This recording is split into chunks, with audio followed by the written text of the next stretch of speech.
The rope creaked, swaying gently, as though the desert wind itself were holding its breath.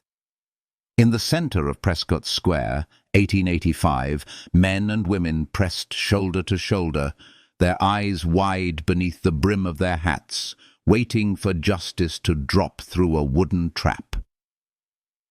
Dust shimmered gold in the punishing heat, and the whole world seemed to pause between one heartbeat and the next. Eli Crawford, silent at the edge of the crowd, studied the scene without flinching.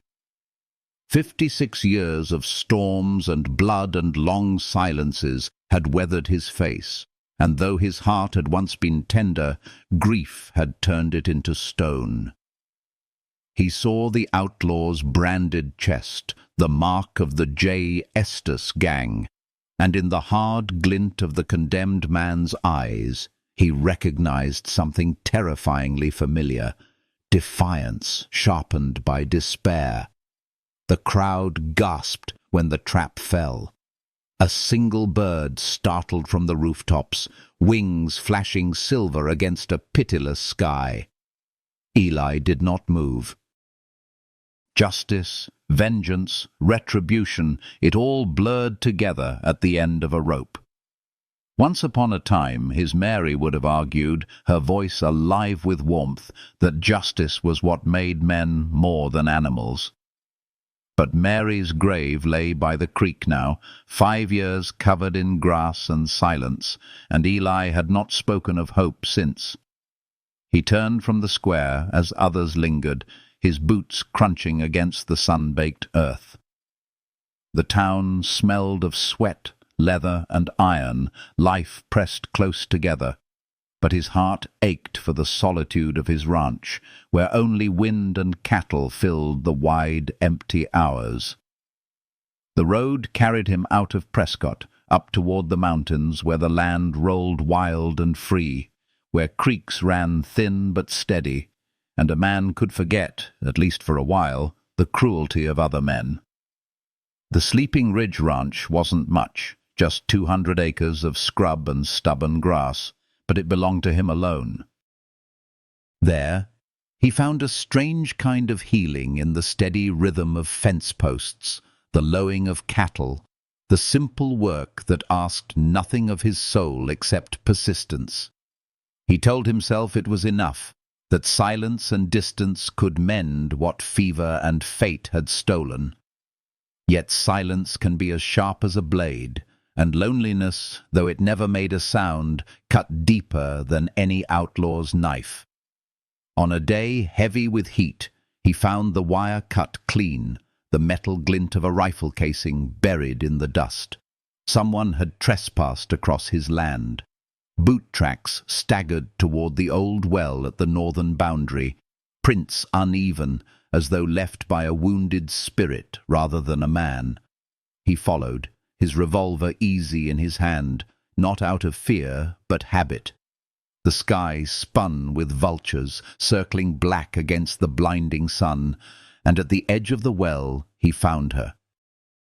She lay like a fallen angel, pale beneath torn white fabric, dark hair tangled in blood and dust, her body battered by more than the desert's cruelty. When he knelt beside her, her lips cracked, her eyes hollowed by torment, she whispered, "Let me die here." Her voice was brittle, a dry leaf skittering across stone, and in it was the kind of surrender that chilled a man more than any threat could. She had already made her peace with death. Eli had seen bodies after raids, men swinging from their own rafters, children left crying beside graves dug too shallow, but never had he seen someone beg for death as if it were mercy. Something deep inside him, something he thought grief had extinguished, stirred. He tipped his canteen to her lips. She resisted, then drank greedily, water spilling down her chin, fragile hope glimmering in her trembling throat. When he lifted the torn fabric at her hip, his breath locked. Burned into her skin was the same brand he had seen on the gallows in Prescott, the mark of J. Estes. Her eyes closed, tears sliding silently down her cheek. "Now you know," she whispered. "It's what I deserve." And in that moment, Eli should have turned away. A woman carrying the brand of monsters was nothing but danger, but her despair pierced the armor he had built over years of silence. He could not leave her, though every instinct told him it was a mistake. He cradled her, light as a child, fever blazing in her skin. A sheriff's badge tumbled from her torn dress, crusted with dried blood. Missouri letters etched into tarnished silver. The weight of secrets pressed into his hand. The desert watched in silence as Eli mounted his horse with her frail body in his arms. Somewhere beyond the horizon, shadows were already moving. A scarred man with a spyglass, whispering Elizabeth's name like a curse. A powerful father waiting for news, enemies circling closer with each mile. Eli rode on, his chest tight with a resolve he did not understand. He had told himself love died with Mary, that his heart had no room for anything but dust. Yet the broken woman in his arms awakened something fragile, dangerous, alive. This was how their story began, not with soft words, but with a rescue in the wilderness. Two souls, scarred and unwilling to trust, drawn together by fate sharper than iron. The desert was vast, cruel, but in its endless silence, perhaps two broken hearts could find the beginning of healing.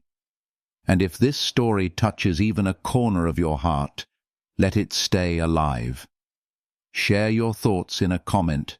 Let your voice be part of the echo. And if you feel the pull of this journey, leave a like or subscribe. Small gestures, like drops of water in a dry land, become rivers of encouragement. Beyond the mountains, danger was waiting, but so was something more, something Eli had thought buried forever. The woman would wake, lies and truths tangled on her lips, and together they would walk into a storm that would test the fragile flame flickering between them. And though neither of them knew it yet, the moment Eli refused her wish to die had already bound their fates. The healing of two souls was about to begin beneath the cruel sun of the Arizona Territory. Eli's horse carried them slowly over the ridges, its hooves striking a tired rhythm against the parched earth. The woman's weight was so slight against his chest that he could feel every tremor of her fever through the tatters of her dress.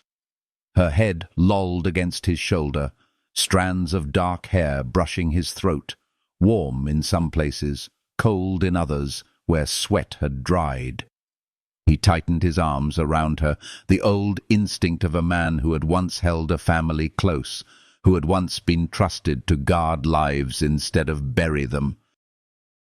She breathed in shallow gasps, and every breath felt like a fragile thread that might snap in the desert wind.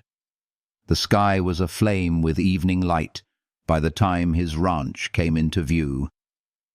The scattered cottonwoods marked the creek bed, their leaves whispering against each other like voices softened by prayer. The house itself was plain, timber walls weathered by sun and storms, a porch sagging with years. But it had been Mary's dream. She had embroidered curtains for those narrow windows, planted herbs along the edge of the path, tended to it as if it were a sanctuary carved out of an unforgiving land. Eli had let much of it fall into silence since her passing, but tonight, as he carried the broken stranger inside, the house seemed to stir again, as though recognizing the presence of life it had been missing. He laid her on the narrow bed that had once been Mary's sewing room. The quilt smelled faintly of cedar and lavender, remnants of a woman whose hands had folded it neatly long ago. For a moment, Eli stood there in the dim light, staring down at this stranger, and guilt swept through him like a storm. He had not let anyone cross that threshold since Mary's death. It felt like betrayal to let another woman rest here, but the alternative, to leave this fragile creature to die in the dust, was unbearable. He knelt beside her, drawing water into a basin, wiping her face gently with a cloth until the streaks of dust faded. Her lips parted as if to protest, but no words came. She drank when he lifted the cup, her throat working desperately, eyes fluttering open only for seconds before closing again. Her injuries told their own story.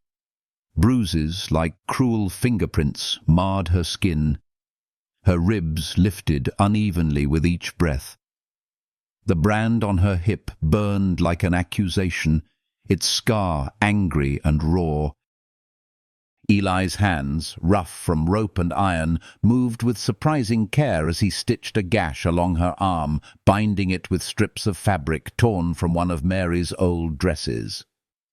He worked silently, though inside his chest memories pressed hard. Mary's fever, the way he had fed her spoonfuls of broth in the same chair, how helplessness had sat like iron in his throat as he watched her fade. Healing this stranger would not bring Mary back. But as his hands worked, something loosened within him, like a knot untangling. It was not forgiveness for himself, not yet, but a small beginning. Through the long night he kept watch. When her fever climbed, he bathed her brow and murmured low words he had not spoken to anyone in years, simple words of comfort that sounded strange on his tongue yet warmed the air around her. When she thrashed, crying out names, Robert, Richard, he held her steady, whispering that she was safe, that the night could not swallow her now. His voice grew hoarse, but he did not stop. Each cry pulled something from deep within him, a reservoir he thought had long since turned to dust. By dawn, her breathing softened, no longer ragged with fire. The fever still clung, but it no longer devoured. Eli slumped into the chair at her side, exhaustion pulling at his bones, though he did not let himself sleep.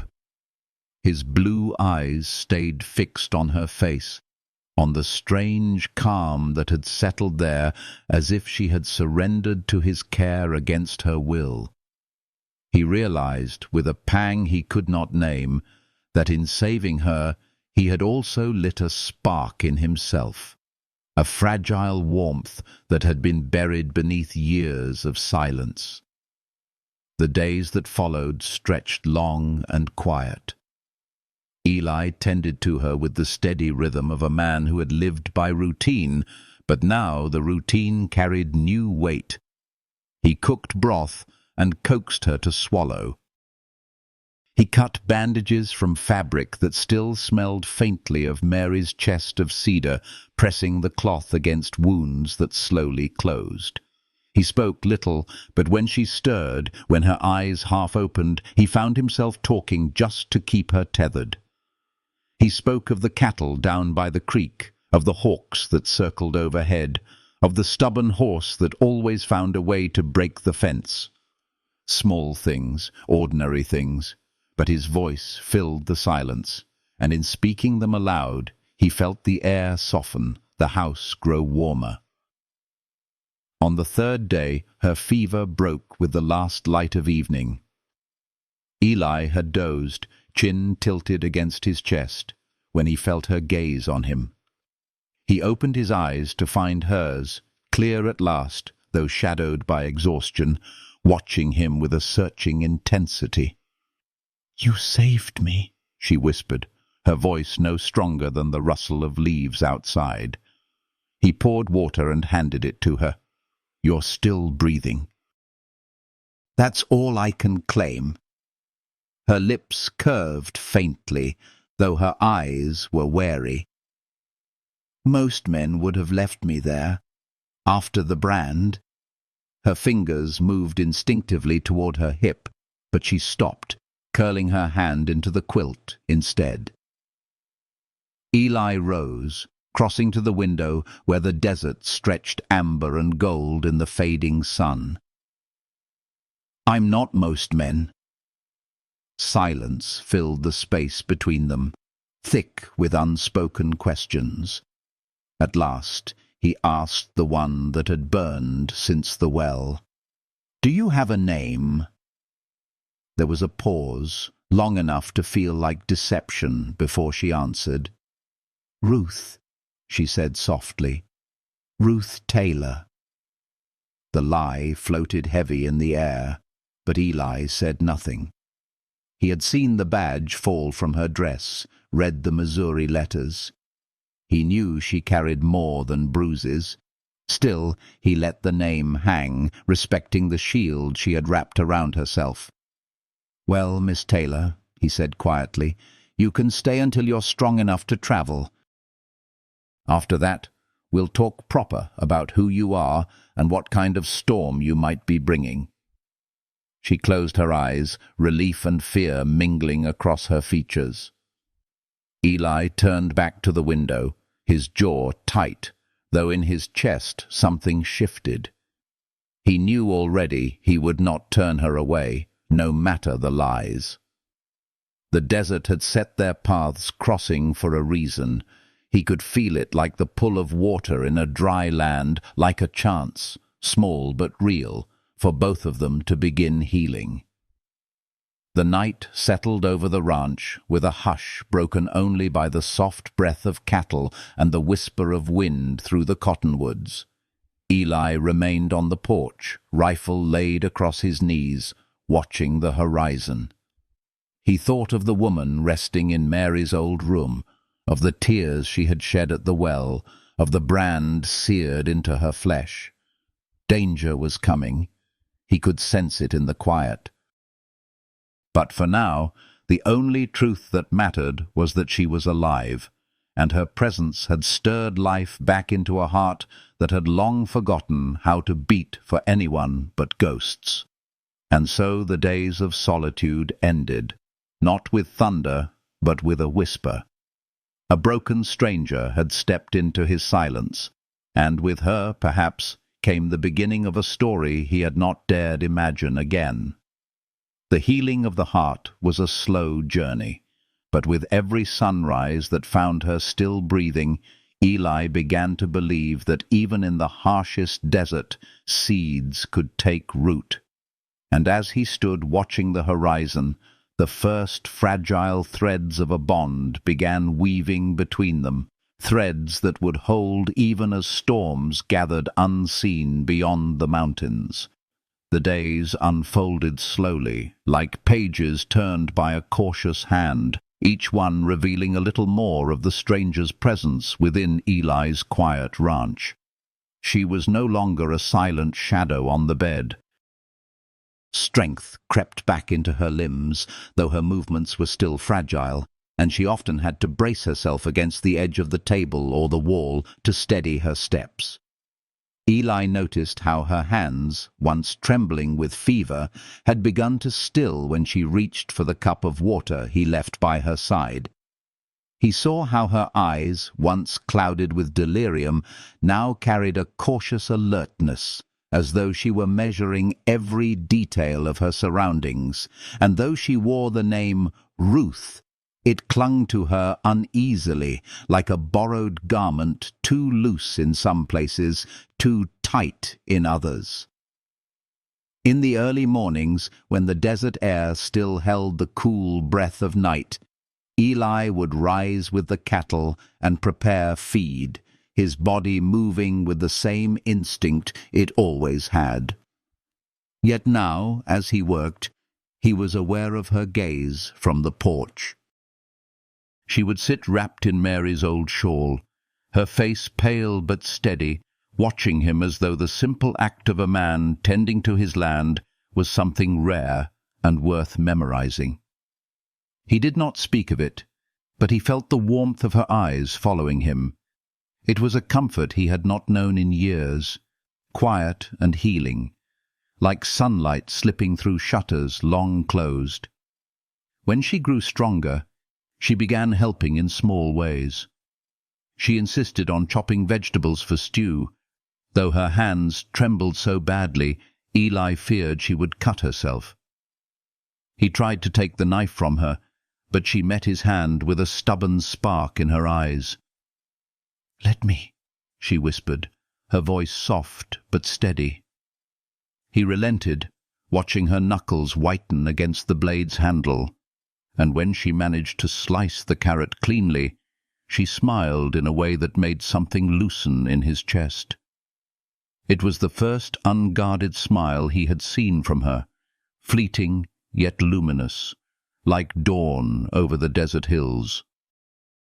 Evenings were different now.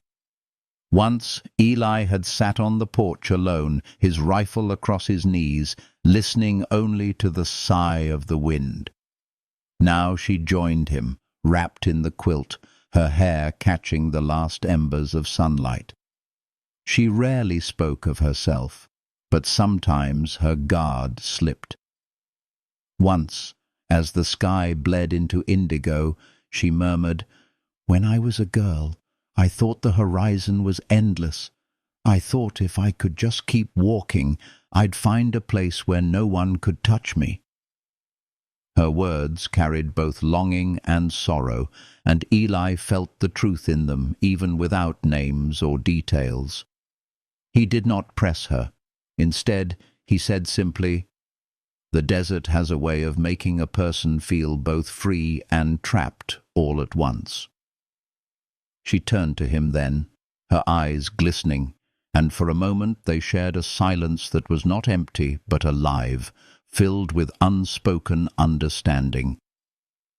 At times he caught her fingers brushing against the badge she thought he hadn't noticed, the Missouri crest worn but undeniable. She would hide it quickly, but Eli pretended not to see. He knew she carried more than scars on her skin. She carried a storm in her past, one that would soon catch up to her.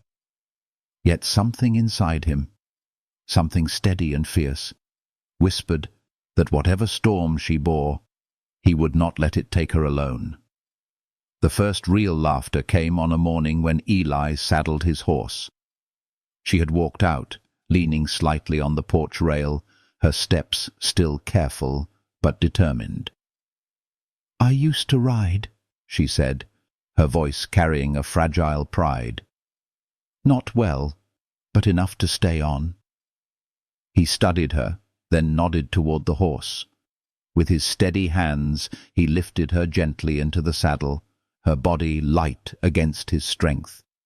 She clung tightly at first, panic flashing in her eyes, but as the horse shifted beneath her, something softened. She looked down at Eli, a startled laugh escaping her lips. It was a sound bright and unexpected, piercing the silence of his ranch with a warmth he had forgotten. He laughed too, quietly at first, then fuller, the sound rusty but genuine. For that brief moment, the world felt whole again. In the quiet after, she confessed fragments, never the whole story, but shards sharp enough to cut. A father with power, a promise twisted into betrayal, men with cruelty carved into their hands. She spoke of running, of hiding, of the brand forced upon her flesh as punishment for defiance. She spoke of a man named Richard, whose name she could not utter without trembling. Eli listened, his jaw tight, his heart heavy with anger on her behalf. When her words faltered, when tears traced down her face, he touched her hand gently. "You're safe here," he told her, and though safety was fragile in a world ruled by greed and violence, he meant it with every part of him. the nights grew softer. She began to move through the house with ease, folding linens, humming faintly under her breath. Eli found himself lingering near doorways just to hear that hum, a sound like healing stitched into the fabric of silence. The ranch, once heavy with ghosts, seemed lighter with her in it. The curtains Mary had embroidered no longer felt like reminders of absence, but like witnesses to new breath filling the rooms. For the first time in years, Eli felt the walls of his home expand instead of close in. But as warmth returned, so did unease. Tracks appeared near the creek, boot prints too heavy to belong to cattle hands, too recent to be old. One evening, Eli spotted the glint of metal on the horizon, as though a spyglass had caught the last of the sun. He said nothing to her, but the old instincts sharpened in his veins. Danger was close, circling like coyotes waiting for weakness. He sat longer on the porch that night, rifle steady, his heart pulled in two directions, toward the quiet healing beside him and toward the storm gathering just beyond the hills. She must have felt it too, for that night as he guided her back to her room, she touched his sleeve lightly. "Thank you," she whispered, her eyes shining not with fear, but with gratitude, "for seeing me as more than what's been carved into me."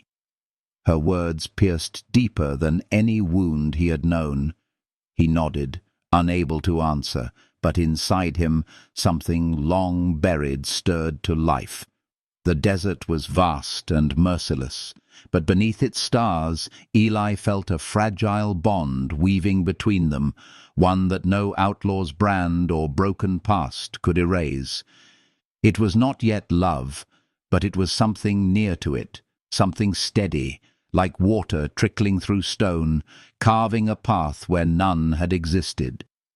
And as dawn crept once more across the horizon, Eli knew that whatever shadows were coming, the healing they had begun together was worth standing against every storm that dared to rise.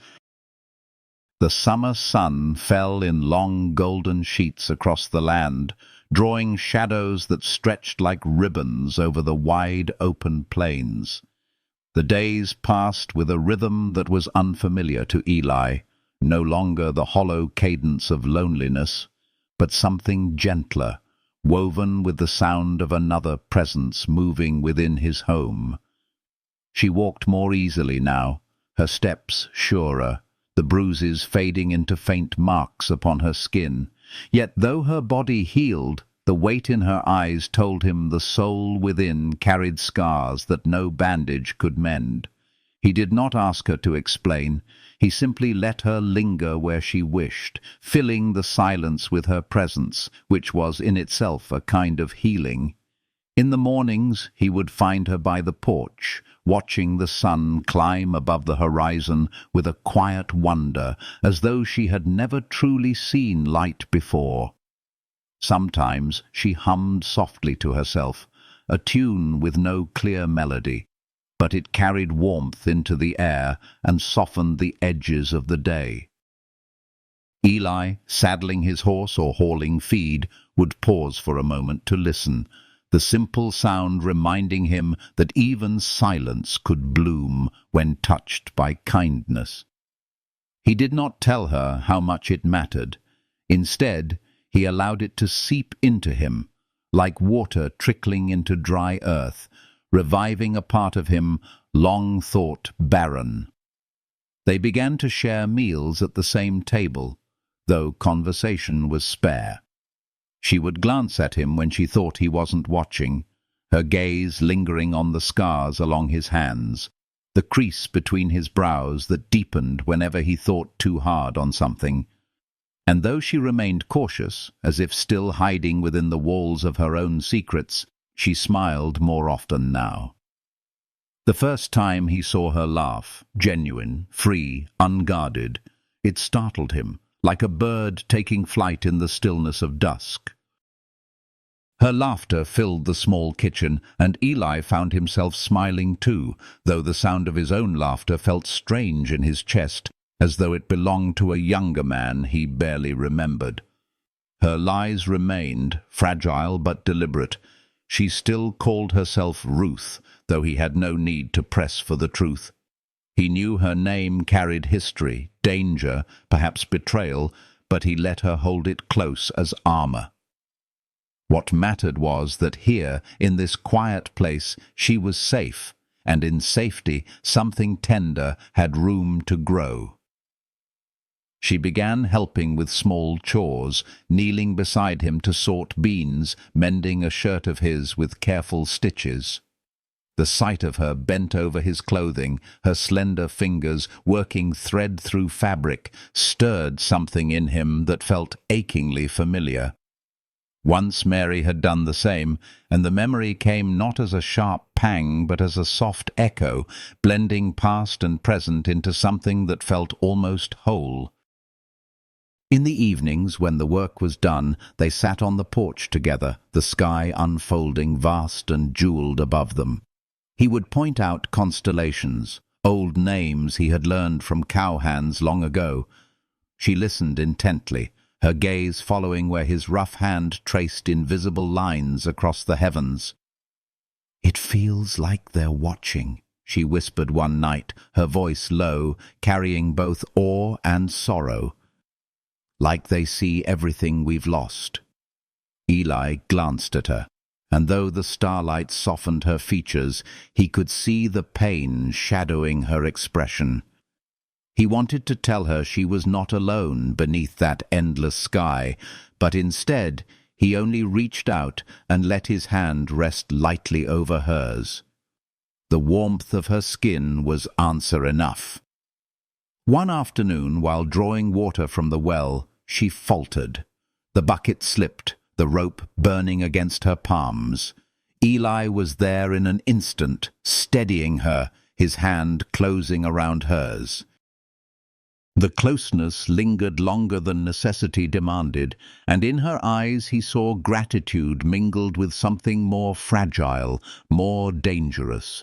She turned her face away quickly, but her breath caught, and he felt the unspoken words hang heavy between them. He let her go, but his heart carried the imprint of her trembling fingers long into the evening. The ranch, once a hollow shell of routine, now carried life in its every corner. The herbs Mary had planted bloomed again beneath her care. The curtains, untouched for years, fluttered with fresh breezes as windows were opened wide.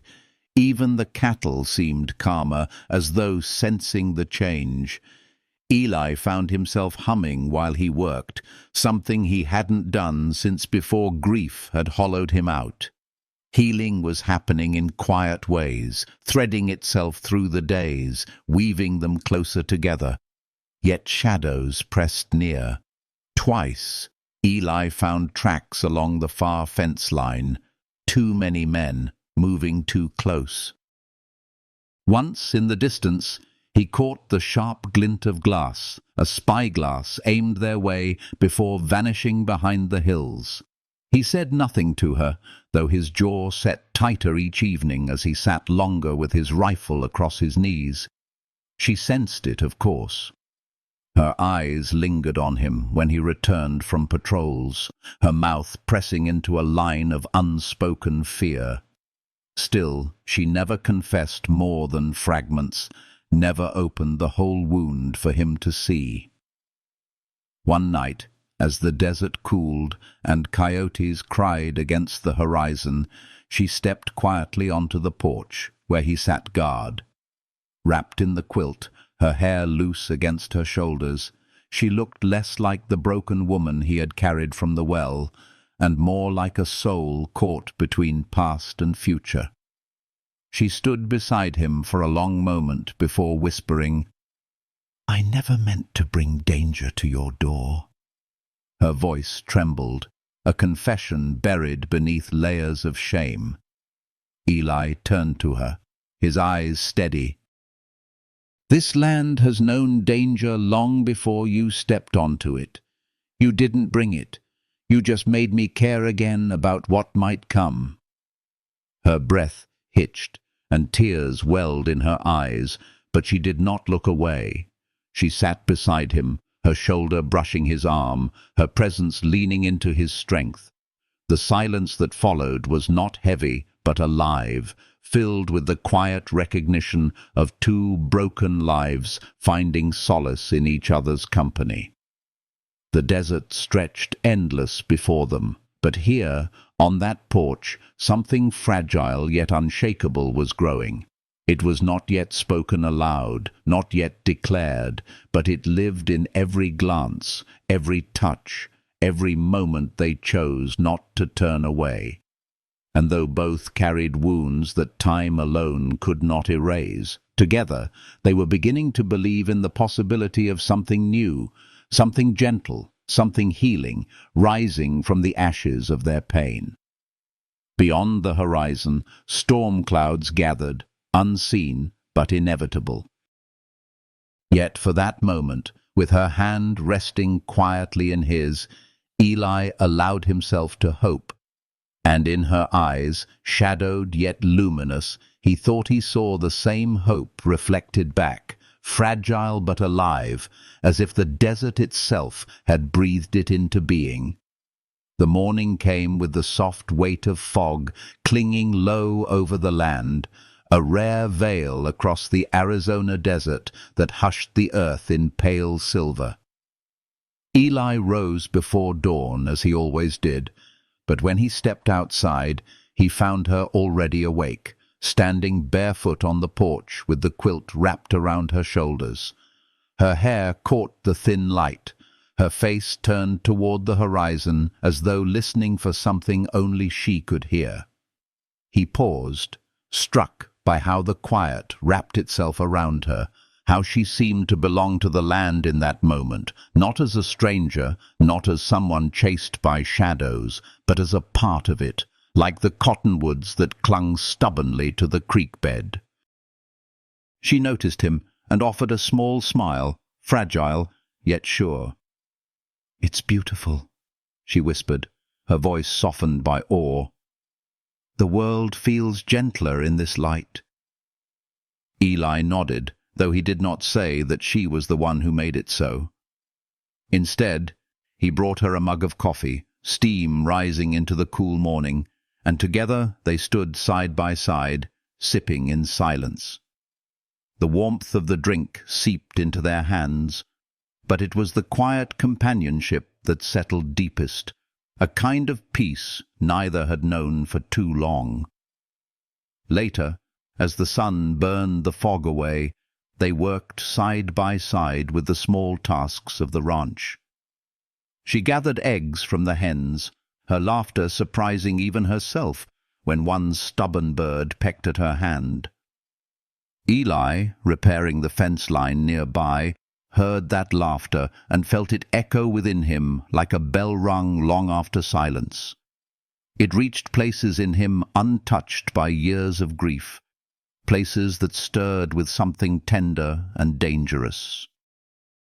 He looked up to see her standing there, cradling the eggs against her chest, and for the briefest moment the ranch seemed whole again, not haunted by absence, but alive with presence. As the days stretched, their bond deepened in quiet ways.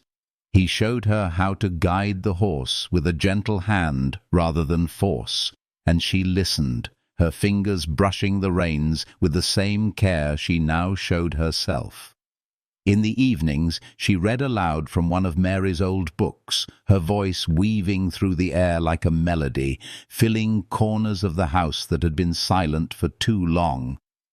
Eli listened without needing to answer, each word settling into him as though planting seeds in soil he had thought too barren to ever bear life again. But the world beyond the ranch pressed closer. Signs of pursuit grew clearer, distant hoofbeats at night, dust rising where no cattle should be, the glint of steel half hidden in the hills. Eli's instincts sharpened, and though he did not speak it aloud, she sensed the tension coiling tighter within him. Once, while tending the garden, she froze when she saw a crow circle low, its shadow cutting across her body. Fear flickered across her face, swift and raw, and Eli was at her side before she spoke a word. She gripped his arm, her fingers desperate, and whispered, "They'll never stop looking." He met her gaze, steady and unwavering. "Then let them come. This land's been fought for before. I won't let them take you." Her eyes softened, and in them he saw both terror and relief. She leaned into him for a heartbeat, her head resting against his chest, and though the moment passed quickly, it left an imprint deeper than any vow. For the first time since he had carried her from the well, he felt her trust him, not just with her survival, but with the fragile pieces of her soul. That night, as firelight flickered against the cabin walls, she told him more of her truth. Her voice was steady, though shadowed by pain, as she revealed her real name, Elizabeth Sinclair, daughter of a man whose wealth had built railroads and enemies alike. She spoke of betrayal, of the Stockton family's cruelty, of Richard's hunger for power that had led to violence, branding, and a flight through the wilderness. Her words painted the shape of a storm, vast and merciless, and Eli listened, his jaw tight, his heart burning with anger at men who could twist life so cruelly. When she finished, silence stretched between them. Her eyes brimmed with shame, as if expecting judgment, but Eli only reached for her hand, rough and steady. "Your name doesn't change what I see," he said quietly. "It doesn't change who you are here." She bowed her head, tears slipping down her cheeks, not of despair this time, but of release. It was as though by speaking her truth and finding acceptance, she had set down a weight too heavy to carry alone. The healing in that moment was fragile, yet undeniable, and Eli felt it settle deep within him as well, as if her confession had unlocked a door in both their hearts. The following days carried a new rhythm, sharper yet more certain. They prepared without speaking of it openly, sharpening tools, mending fences with an eye for defense, keeping rifles cleaned and ready. The ranch no longer felt merely like a place of refuge. It became a fortress, a stand against the storm gathering beyond the ridges. Yet, amidst the readiness, tenderness continued to bloom. She would leave small touches of care, bread baked though imperfect, herbs laid by his plate, a blanket folded across his chair. He found himself watching her more, memorizing the way light moved across her face, the way her laughter softened even the hardest hours. One evening, as dusk fell and the horizon glowed crimson, they sat together on the porch. The world was hushed, save for the murmur of crickets and the distant trickle of the creek. Elizabeth turned to him, her expression unguarded. "I don't know what tomorrow brings," she said, her voice trembling but true, "but tonight I feel safe." Eli looked at her, at the woman who had stumbled into his silence and turned it into something alive, and for the first time in years he let himself speak words he thought he'd buried with Mary. "As long as I'm breathing, you will be." She reached for his hand, then, not hesitating, her fingers twining with his. The warmth of her touch travelled through him, healing places no medicine could reach. The stars unfolded above them, vast and endless, and in that moment the coming storm felt distant. What mattered was the fragile bond between them, strong enough to face whatever shadows crept closer. And so, beneath the wide desert sky, two broken souls sat side by side, no longer haunted by only their pasts, but bound by a present that shimmered with possibility. Beyond the mountains, riders gathered, and danger prepared to strike, but within the ranch walls, healing had taken root. And though neither said the word aloud, love had already begun to bloom, quiet and undeniable, as steady as the earth beneath their feet. The storm announced itself first in whispers, distant hoofbeats that carried across the desert floor, faint columns of dust on the horizon that vanished when the light shifted. Eli had known it was coming. Every instinct in him had read the signs, but knowing did not soften the weight of it. He prepared in silence, his hands steady as he checked the rifle, mended the corral with stronger beams, stacked firewood closer to the porch. Elizabeth saw all of it, though he spoke little of danger. She read it in the taut lines of his shoulders, in the way his gaze lingered on the hills each evening, as if measuring distance not in miles, but in hours. She did not cower.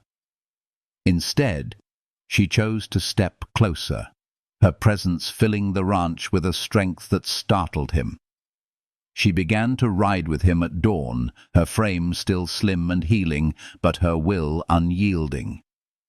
The first time she mounted without his hand, he almost protested, but the light in her eyes silenced him.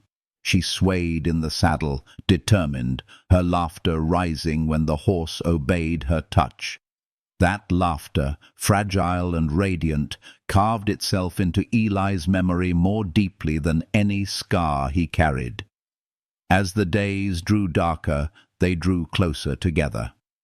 Meals became more than sustenance. They were stolen moments of peace, where her hand sometimes brushed his across the table and lingered longer than chance. At night, when he sat watch with the rifle, she began bringing a lantern and settling beside him, her head resting against his arm. The rhythm of her breathing steadied him, reminding him that even as shadows gathered, there was light worth defending. He had thought love was something buried in the earth with Mary, but now it stirred again, fragile yet undeniable, blooming in places he had sworn barren. One evening, as the sky burned crimson, Elizabeth finally spoke what had weighed heavily between them. "They won't forgive me for escaping," she said, her voice low, carried away almost by the wind. "Richard will come. He won't stop until I'm back under his hand. Or dead." Her fingers twisted the quilt draped over her lap, knuckles white.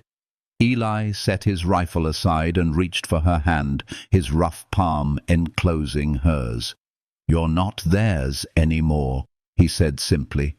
His words were not grand promises, but something stronger, the quiet vow of a man who meant exactly what he spoke. She looked at him then, tears shimmering in her eyes, and for the first time he saw not only fear, but trust that had been shattered in her past and was now piecing itself back together in the warmth of his presence. The next days passed with a heightened clarity, as though time itself sharpened under the pressure of what was coming. They worked together as if they had always belonged side by side, hauling water, repairing fences, laying supplies within reach. At dusk he taught her how to aim a pistol, his hands guiding hers with patient steadiness. She flinched at the first shot, but his voice was calm, grounding her. By the third bullet she steadied herself, her jaw set, and when she struck the target, pride lit her face. Eli smiled quietly, pride stirring in him not only for her aim, but for the fire returning to her spirit. Healing was not only in wounds mended, but in courage rediscovered. She began to stand taller, her gaze less shadowed. At night, when the fear crept back, she no longer begged to be left to die. Instead, she leaned into him, her words softer now. "I want to live." Those words lodged deep in his heart, a seed of hope that changed everything. The ranch itself seemed to feel their bond. The once quiet rooms now carried echoes of shared voices, footsteps crossing paths, the rustle of her skirts brushing the floorboards.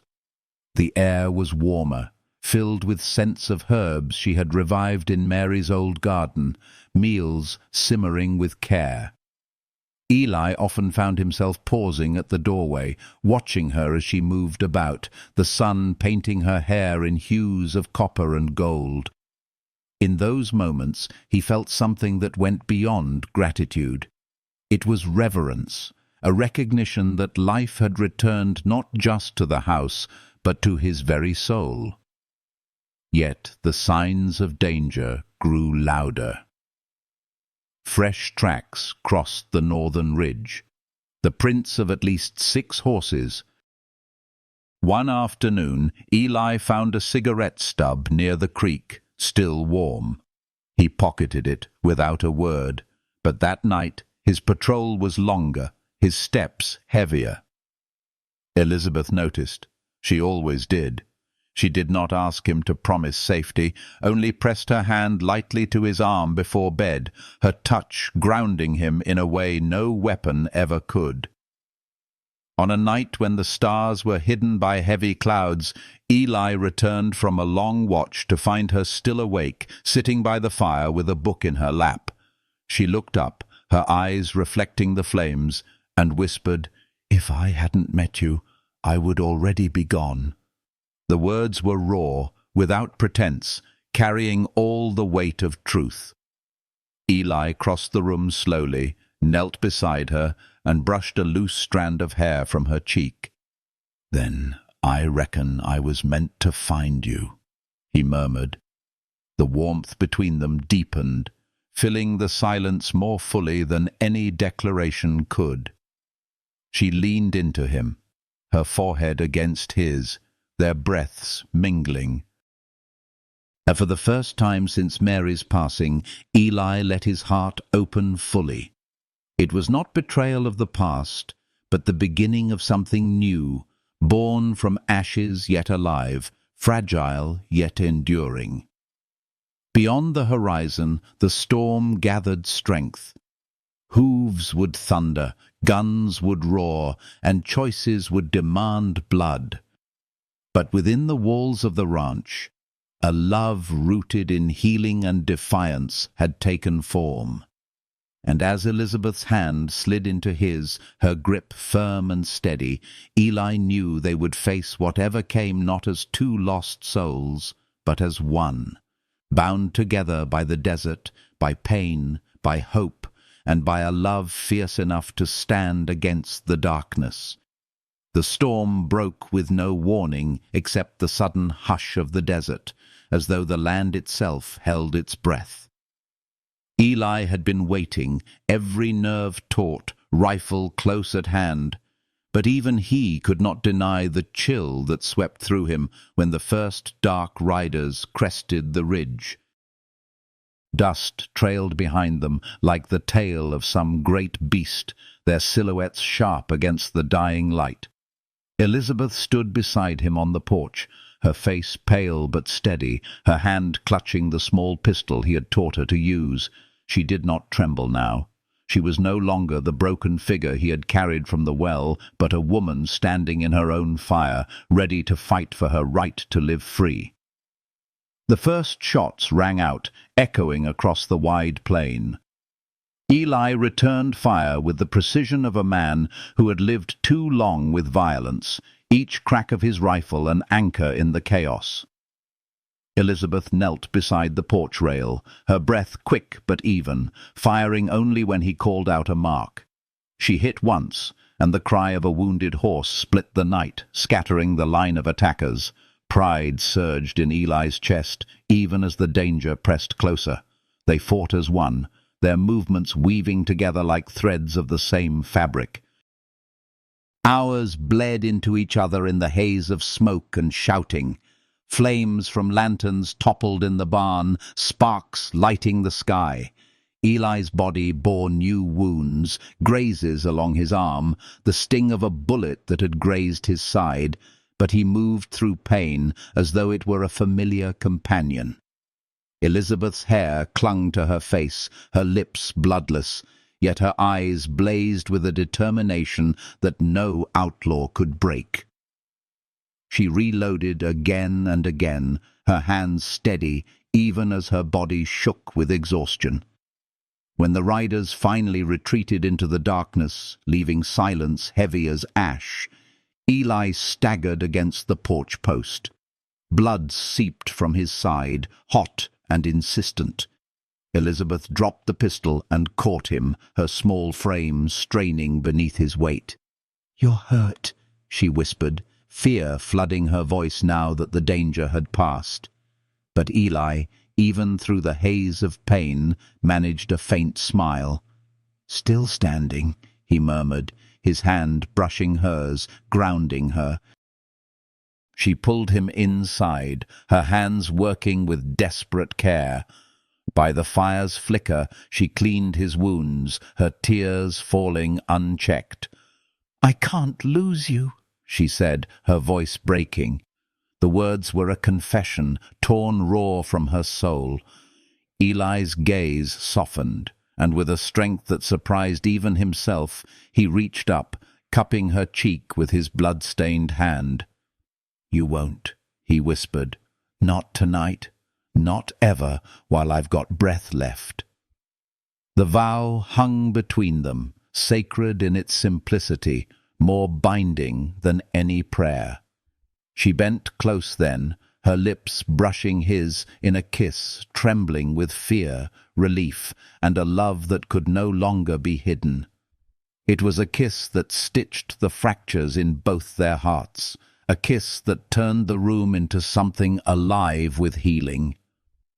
For Eli, it was the first touch of love since Mary's death, not a betrayal of what had been, but an affirmation that life still reached for light, even after the darkest storms. Through the long hours of the night, she stayed at his side, tending him, holding his hand when fever rose, whispering fragments of hope into his ear. He drifted in and out of sleep, but each time he opened his eyes, he saw her there, unwavering, and it filled him with a strength deeper than any weapon could give. By dawn, the desert was quiet once more, the dust settled, the bodies of their enemies scattered along the ridge.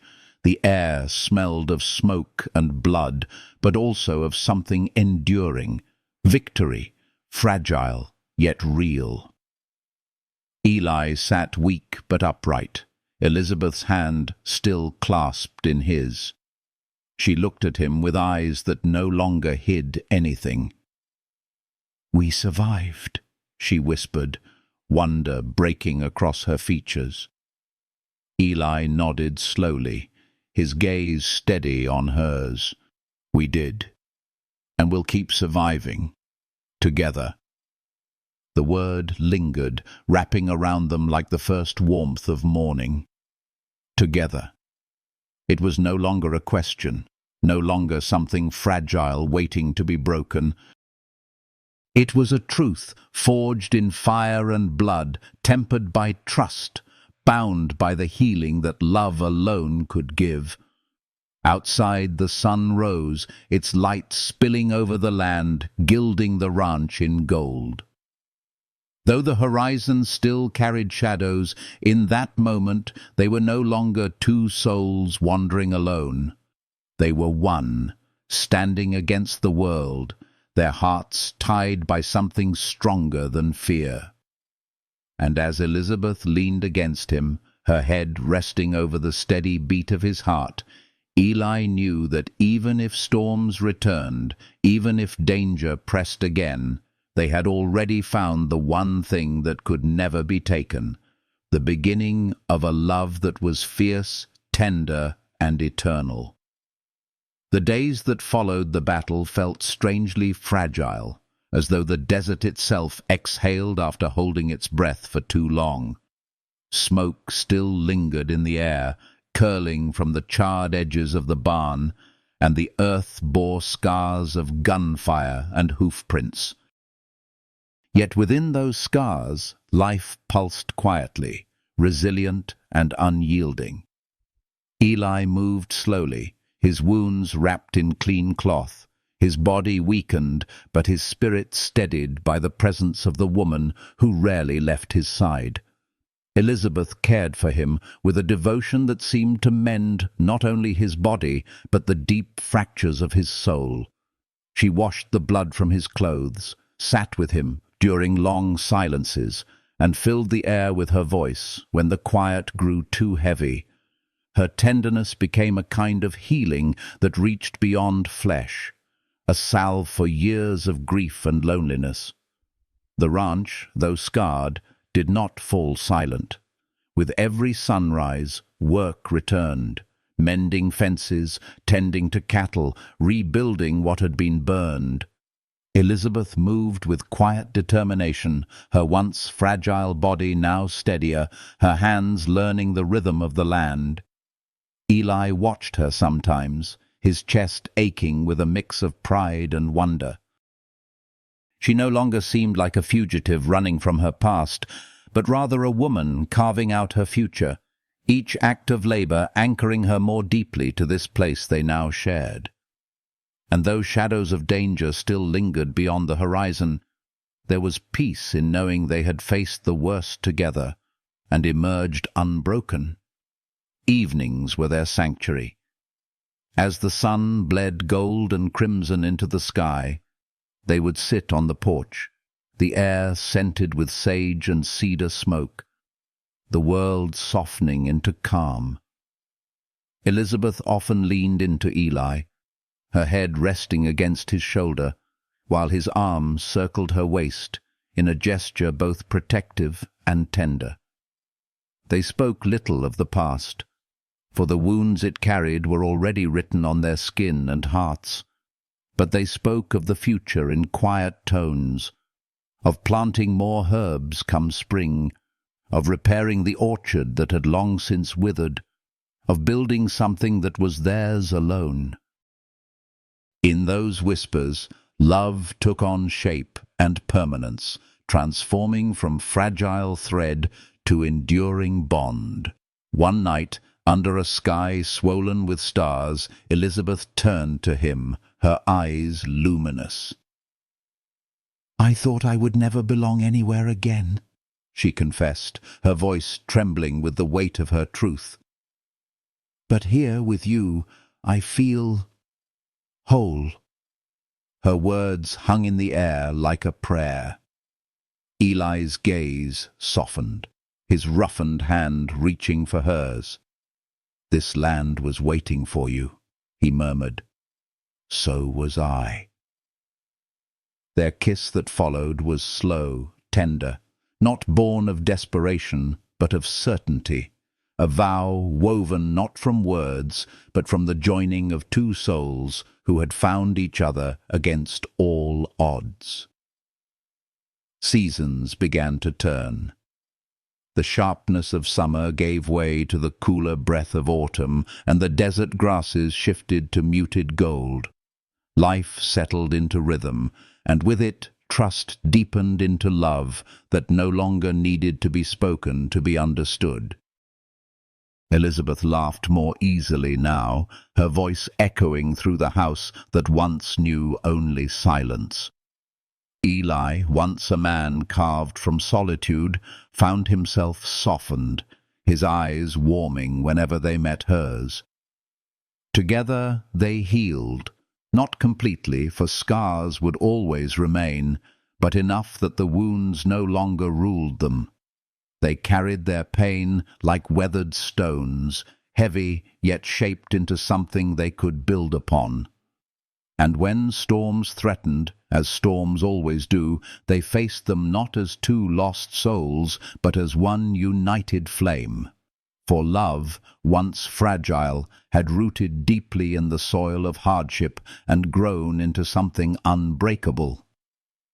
The ranch bore witness to it. The wide desert sky blessed it, and their own hearts, once fractured, now beat steady in harmony. So if this story of love, healing, and resilience has stirred something within you, let it live beyond these words. Leave a like to keep the warmth spreading. Share your thoughts in a comment so your voice joins this journey. And subscribe if you wish to walk further into tales where broken souls find light again. Even the smallest gesture, like a single drop of water in a desert, can ripple into rivers of hope. And in that way, you too become part of the healing,